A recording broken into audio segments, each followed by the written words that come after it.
नमस्कार. आज आपण बनवणार आहोत अतिशय चविष्ट आणि पौष्टिक खमंग काकडी किंवा काकडीची कोशिंबीर. त्यासाठी लागणारं जे साहित्य आहे, इथे मी कोशिंबिरीसाठी ही हिरवी काकडी घेतली आहे, कारण की सहसा ही कडू निघत नाही आणि चवीलासुद्धा उत्तम असते.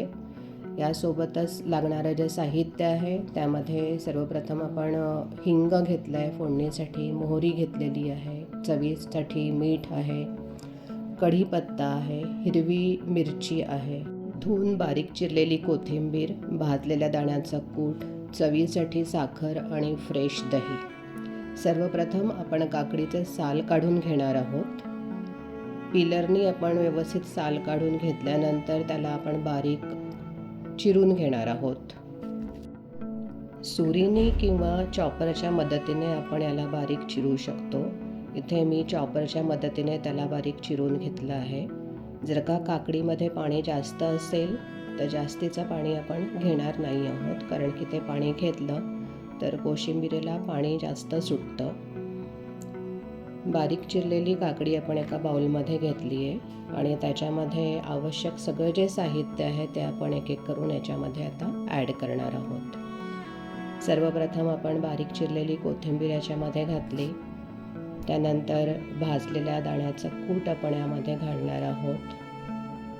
चवीप्रमाणे मीठ आपण घालणार आहोत. मिठासाठी एक टीप ही अशी आहे की जर का आपण कोशिंबीर आधी करून ठेवणार असू तर आधीपासून मीठ घातलं तर त्याला पाणी सुटतं, म्हणून आठवणीने जेव्हा आपण कोशिंबिरीचा वापर करतोय तेव्हा आपण मीठ घातलं तर त्याला पाणी सुटत नाही. चवीप्रमाणे साखर आपण घालणार आहोत. दही जर का फ्रेश असेल तर साखर अगदी कमी घातली तरीसुद्धा चालते. इथे मी फ्रेश घरचं दही वापरते.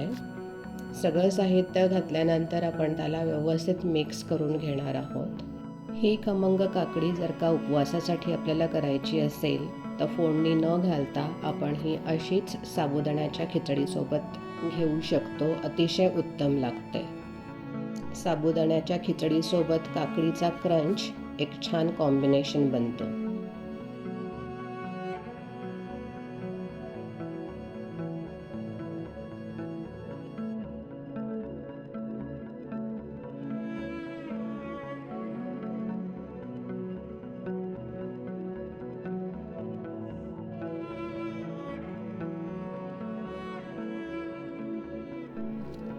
तडका देण्यासाठी आपण गॅसवर तडका पॅनमध्ये 1 टीस्पून तेल घेतलं.